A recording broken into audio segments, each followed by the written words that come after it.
Welcome to the Red Dirt Road podcast. I'm your host, Marshall Farnsworth. Here, we take a Brooks and Dunn tune every week. We play it back for you guys, and we take it, we break it down. It's just 3 men, one journey, one podcast. Red Dirt Road Podcast. And I love that. Red Dirt Road podcast. Yeah. If you're wondering, what are our qualifications? We don't have anything. Nothing. Nope. We're just avid Brooks and Dunn fans. Not a happy ballad, not one you'd want to slow dance to, but I tend to really enjoy this song. Something because you want to break up with your girlfriend to, maybe. For some reason, he talked about the postman. I don't know why. Maybe the postman is the reason for the last song. What's the name of that band? Disturbed. Disturbed. Yeah. It's like, and then the vision. Like, and then you have Simon and Garfunkel over. And the vision that was planted in my brain. Yeah, like, exactly. It's weird that one of his ex-girlfriend's name was Jenny. And maybe the song was about her, but he didn't want to use her real name, so he used Jesse instead. Written that way, a lot of metaphors in songs, but Hank Williams, he sings it just like he lives it. You know, if I get stoned and sing and drink all night long, it's a family tradition. He ain't lying. He's not lying, because you don't have to love me till I die. And we are finished going through hell.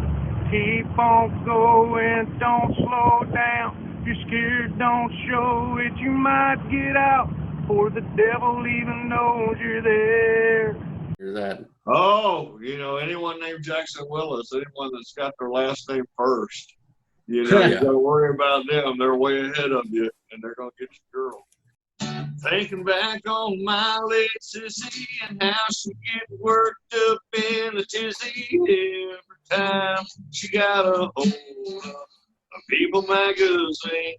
And we love our sons the same way. So I think it's a tearjerker. I think it's it'll definitely put a lump in your throat. One of George Strait's great songs. You were there when I came to be, when I walked, when I learned to speak. A better father, there is not one. That's what jumped out at me too, was just the bluesy vibe to it, which made me kind of think, like, as Kix Brooks, like, he kind of shows his influences there, because they were just kind of shining through for sure. He says, you gotta keep a little money in your pocket. In this bubble, there's no getting around. Yeah, they came up with the proposed format today. So it was like 24 teams. All right. Yeah, so we were supposed to play the Calgary Flames, and the winner of that series would play the St. Louis Blues. Just the one thing that I love about this song is Only in America is that it's not their sound. This is unique. I still cannot find another song that they've written that really sounds as unique as this. This is more, I think of it more as rock music. So they changed their name from the Dixie Chicks to the Chicks. Are you serious? Yeah. Oh, I should have just brought it up on here. I feel like we should mention it. I think because, like, that's the same thing with Lady Antebellum. They changed the name to Lady A, and that's already somebody's name. Like, somebody is a pretty famous gospel singer, actually, a blues singer, has the name Lady A, and now they're running the copyright infringement because Lady Antebellum wants to change her name. Yeah, I think that this is probably one of the best music videos for Brooks and Dunn. I think that they're not really known as having great music videos. Why does it look like Ronnie Dunn? He looks like Jeff Foxworthy in this video. I think he does. I think you're right about that. He's totally rocking the Jeff Foxworthy vibe there. And I will give him that, like, in terms of length. I mean, there's a lot more content in this song. There's a lot more story in it. Yeah, exactly. He would have been like 80 years old back then. I mean, well, and here's what's interesting. It's not like he didn't have a wheelchair. He didn't have a cane or anything. He stood up. He was dancing. Like, I mean, this guy was physically just, like, bopping around the stage, and it was a great performance. And I think also what's often understated about Charlie Daniels is he's one of the few I'd say country musicians, which people sort of try to live their lives to emulate.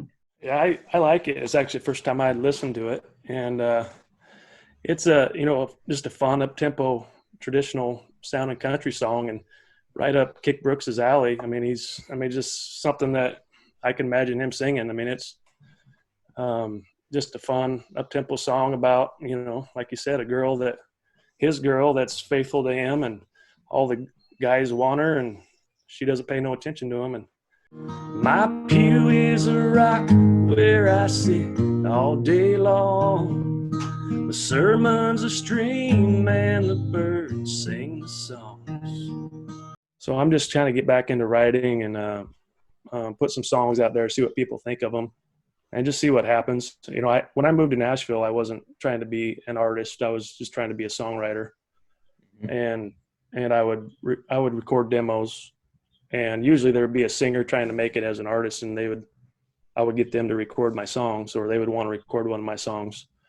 So being out here, I got to sing my own songs. I guess when it comes to the lyrics, I guess I just didn't relate to it that much. It didn't call to me as much as, his other songs, like There's a Telephone Ringing, or She Does the Walk On By, or other stuff that we've done in this album so far. When I listened to this one, I have to agree with Alex that it wasn't one of my favorites of his, but he is such a genius when it comes to metaphors and being a lyricist and being able to tell a story. And that's what this whole song was to me, was just metaphor after metaphor. I did a duet on it with George Jones' daughter. So it really is based around that 90s sound. And, with people like Luke Combs and John Party and all them guys coming out, it's really making that comeback, that sound. Luke Combs, did you hear him sing that? Like, that's a great song, right? And I'm like, well, why don't you go back another 15, 18 years and listen to Brooks and Dunn do it first and make that, and then they go, oh, wow, and it opens up a whole new fan base for that type of music. For quite a long time, doing an episode where, I'm finally out in Ohio, and, we finally get to, do one sort of live in person together. And one, I like this one, Whiskey Glass by Morgan Wallen. That's pretty impressive because it came out in like May, I think, May of 2018. So the fact that it made it to number one at the end of 2019 is pretty awesome. Oh, yeah. So those are the top 100. And then number one, unquestionably, is Beer Never Broke My Heart by Luke Combs. Now, this one, I guarantee you came out in 2019. The album is in the album says 2019 right next to it. Love this song, God's Country by Blake Shelton. And it actually made, I think, number 3. It was on the Hot 100.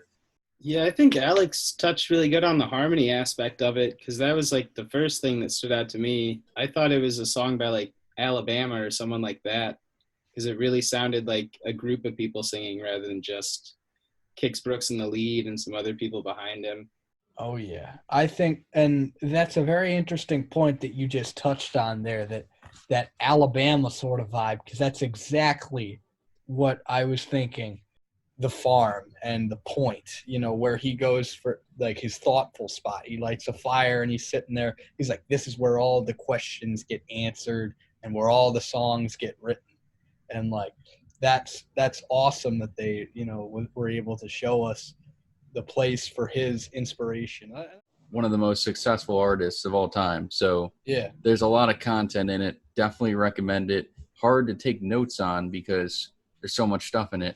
I did not like it at all. I mean, right off the bat, I got to say I think the only thing that I enjoyed about this song was the little harmonica breakdown right in the beginning. I gotta say that's it. I mean, harmonica. If you don't look close enough, you'll miss it. So that is one of the better parts. Yeah, of the it's song. like I was really excited about that because that definitely kind of had that like sort of Bayou or Mississippi Delta sort of vibe from it. And that gave it a sort of good vibe. They said something kind of disturbing to me. The one child grabbed a tarantula. She said she would grab a tarantula and put it in the freezer. And she said that in this sort of, I kind of had to pause it and think, well, wait a minute now, this is I got a few questions. First of all, they got tarantulas out there. That's terrifying. Tarantulas. That I was the thought that one. I thought that was like Australia. They got them tarantulas down there in Oklahoma.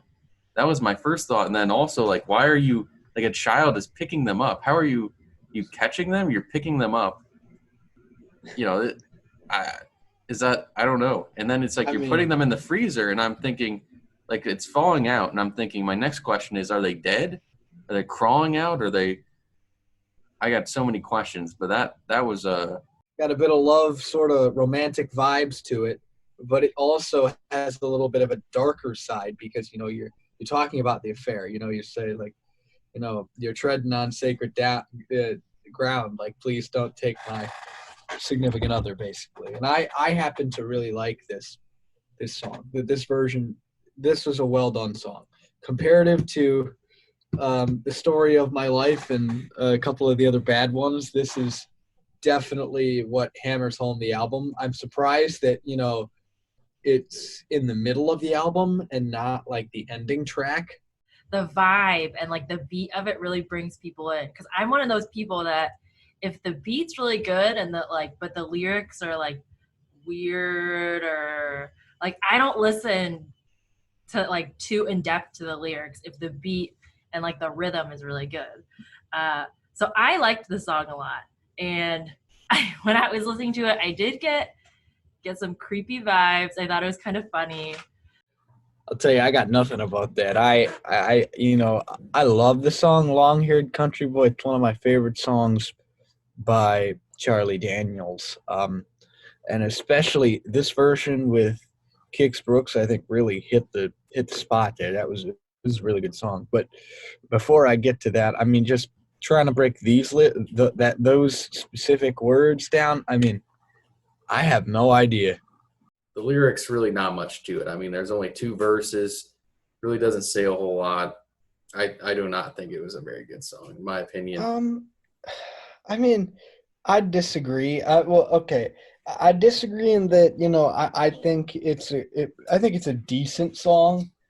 When I was listening to it, I thought the same thing. I was listening to it. It's one of the few songs that the lyrics are online, and I'm thinking like this has got to be about a girl. I'm thinking good. It says "Good Morning Thunder" is the first words, and I'm thinking, ooh, that's calling your wife or someone thunder. That's not really something that you call your significant other. And number 1, I have thought this was the best song in the album since we covered it, reviewed it. There's a Telephone Ringing. I enjoy this song. It's catchy to me. It's good. It tells a story. It's got that kind of forensic files, cold files kind of feel to it. And then number 1 for me was The Last Rodeo. And this was the most popular song off this album, without a doubt, at least on Spotify. And the numbers speak for themselves. I think it's a very good song. In the 3rd chorus, my favorite part is there's some dude, like they're all these children are singing, and then this guy, older dude, out of nowhere, kind of this jazzy kind of voice out of nowhere says, "I've got a little boy." Like they're like, I like that. That's a gospel type of thing. That was so funny. I love that. Like, yeah, of course. It just adds to the vibe. Like that mystery guy who says, "I've got a little boy." And although he's trying to say, like, save the world for tomorrow. I got a little boy at home. Come on, man. Like that's. I mean, and he comes back. He comes back a little bit later, and he's like, he says, "Little baby boys and girls." Kind of one of those songs growing up as a kid that you always kind of just hear here and there. You hear one of your older relatives make a reference to the song. You don't know who Kenny Rogers is. You don't know the Gambler, but you might hear it on your grandpa's old radio, or you might hear someone reference the song. And that's kind of what I think about this song is stuff like that. Like you said, the chorus, the thing that people always said when I was growing up is, you never count your money when he's sitting at the table. what I called in the early '90s was a lot of the bands were like Mick Country to me, and Diamond Rio was actually one of them. They all sounded relatively the same. Sawyer Brown, Diamond Rio, a couple other ones that was just like the same sound, the same band, but they were a little different, and I think it was because of their two male vocalists that just had a different sound. So I kind of separate. I think that's why I like them so much. I despise those McCountry bands that I talked about, but I really like them, and really liked this song when it came out. I definitely think that they were trying at that, generic countries 90, like to check the boxes, like bar, check, in, check, scenic place where we're playing our guitars, check. It was definitely it didn't put too much thought into it. I wonder if they thought that was going to be a popular song for them, or what. What I did like about the video, though, from a strictly cinematic standpoint, is they do, and which is great for the time era this was filmed, is they do a lot of really interesting natural transitions, which if you notice, he's flailing with her. I really did like this song. It's a great follow-up to Brand New Man. It's still got that sort of honky-tonkish vibe to it.